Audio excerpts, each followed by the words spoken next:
At the time we launched our search for peace, I recognized we might not succeed in bringing an end to the war through negotiation. I therefore put into effect another plan to bring peace, a plan which will bring the war to an end regardless of what happens on the negotiating front. It is in line with a major shift in U.S. foreign policy, which I described in my press conference at Guam on July 25. Let me briefly explain what has been described as the Nixon Doctrine, a policy which not only will help end the war in Vietnam, but which is an essential element of our program to prevent future Vietnams. We Americans are a do-it-yourself people.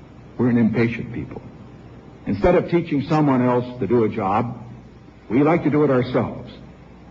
And this trait has been carried over into our foreign policy.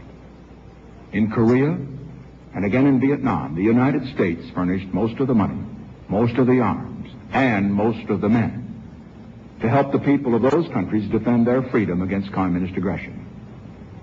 Before any American troops were committed to Vietnam, a leader of another Asian country expressed this opinion to me when I was traveling in Asia as a private citizen. He said, "When you are trying to assist another nation defend its freedom, U.S. policy should be to help them fight the war, but not to fight the war for them." Well, in accordance with this wise counsel, I laid down in Guam 3 principles as guidelines for future American policy toward Asia. First, the United States will keep all of its treaty commitments. Second, we shall provide a shield if a nuclear power threatens the freedom of a nation allied to us or of a nation whose survival we consider vital to our security.